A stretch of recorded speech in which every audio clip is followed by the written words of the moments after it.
अस्सलाम वालेकुम दोस्तों, उम्मीद है आप लोग सब खैरियत से होंगे। आज हम लोग इकोनॉमिक्स का क्लास 9 का फेल्ड पंजाब बोर्ड का लेक्चर नंबर 20 करने जा रहे हैं, लेक्चर नंबर 20।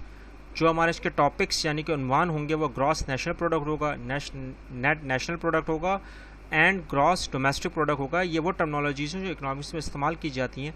आज हम लोग इन चीज़ को पढ़ेंगे, समझेंगे, लेकिन उससे पहले हम ये चेक करेंगे कि हमने प्रीवियस लेक्चर में क्या पढ़ा। हमने अपने प्रीवियस लेक्चर में जो डिस्कशनें की थी वो ये कहती है कि बेसिक कॉन्सेप्ट ऑफ इकोनॉमिक्स क्या होती है और इनकम क्या होती है, आमदनी। अगर माशियत की बुनियादी क़यास और आमदनी आपको समझ में नहीं आई है तो आप इस लेक्चर को देखें और देखकर अगर आपको फिर भी कोई समझ में ना आए तो हमारे साथ शेयर करें।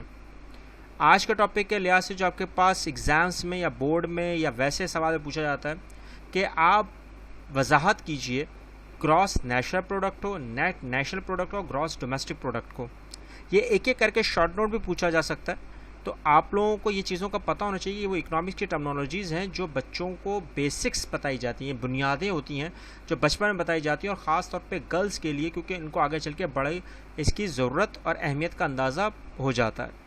अगर देखा जाए तो ग्रॉस नेशनल प्रोडक्ट जो होती है ये एग्रीगेट्स गुड्स होती हैं, मजमूई तादाद होती है अशिया और ख़िदमात की, जो एक पर्टिकुलर ईयर में यानी कि एक साल के अंदर जो डिफ़ाइन की जा रही होती हैं, जो प्रोड्यूस की जा रही होती हैं, जो स्किल्स बनाई जा रही होती हैं, उसके हिसाब से हम लोग इसको नाम देते हैं GNP, ग्रॉस नेशनल प्रोडक्ट। जो आवाम अपने मुल्क के हिसाब से मजमूई अशिया, आपकी चीज़ें, आपके खदमात, चाहे वो लेबर हो, चाहे वो कैपिटल हो, नेचुरल रिसोर्स को इस्तेमाल कर रही हो, कुदरती वसाइलों को इस्तेमाल करते हुए अपनी चीज़ों को पूरा कर रही हो एक साल के अंदर, तो वो क्या कहलाती है, GNP। ठीक है ना। और इकोनॉमिक्स ग्रोथ का कहीं ना कहीं इनकम से और टैक्सेस से बहुत ज़्यादा रुझान होता है। अगर आप देखा जाए तो जो ग्रॉस नेशनल प्रोडक्ट होती है उसमें जो मनी यानी कि आपके पास जो पैसों की कदर होती है वो इकोनॉमिक गुड्स और सर्विसेज के हिसाब से मार्केट प्राइस यानी कि कीमत का तयन करते हुए आप अशियाओं को ख़रीदते हैं अपनी आमदनी को मद्देनज़र रखते हुए। क्योंकि अगर आपकी आमदनी वैसी नहीं होगी और कीमत बढ़ती चली जाएगी तो फिर वहाँ पे क्या आ रहा है, इन्फ्लेशन रेट आ रहा है, जो हम आगे चल के डिस्कस भी करेंगे।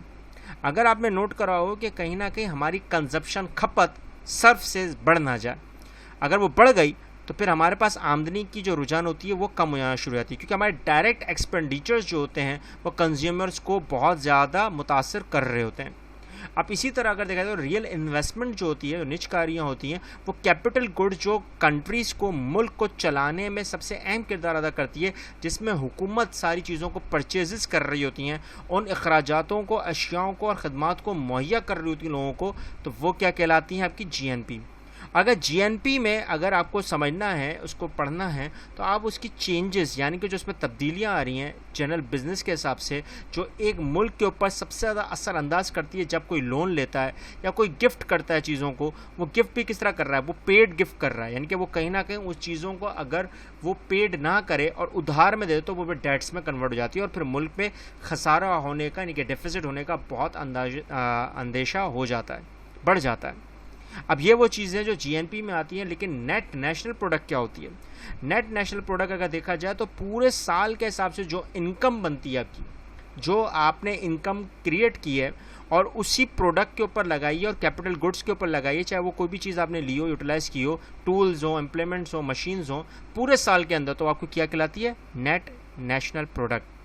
अगर इसको सिंपल तरीके से समझा जाए तो मार्केट वैल्यू में, यानी कि जो आपकी मार्केट वैल्यू है, मंडी की जो आपकी कदर है, जहाँ पे आपको गुड्स एंड सर्विसेज होती हैं, वहाँ पर कहीं ना कहीं उसकी डेप्रिसिएट कॉस्ट होती है। अब डेप्रिसिएट कॉस्ट का मतलब क्या है कि वो कितने दिन चलेगी, कितने महीनों में वो ख़राब होगी कि हम दूसरी मार्केट में चीज़ उतारें।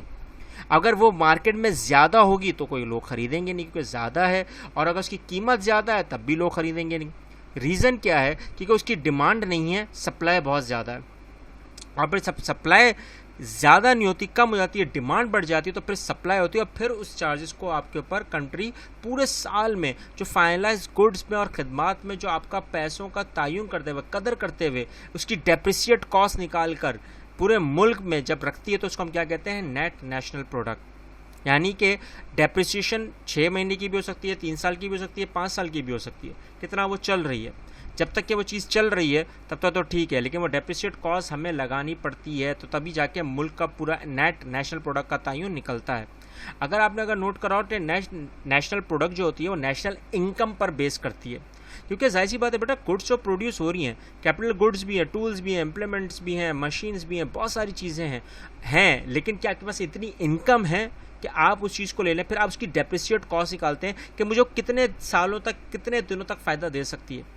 और जब वो फ़ायदा देगी तो वो जो कॉस्ट है जो पूरी कंपनीज और कमर्शियल एरियाज में निकल रही है, डेप्रिसिएट कॉस्ट, वो वैल्यू जो होती है, जो उस चीज़ की, प्रोडक्ट की जो कदर होती है, वो कम होती है या बढ़ती है, ये तयन होता है आपकी यूटिलाइजेशन के ऊपर कि लोग ज़्यादा उसे अफादियत में हासिल कर रहे हैं या नहीं कर रहे हैं। अगर कर रहे हैं तो डेप्रिसिएट कॉस्ट कम रखनी पड़ती है, और जल्दी वो चीज़ ख़राब होती है तो फिर लोग उसको फिर से बाय अप कर लेते हैं।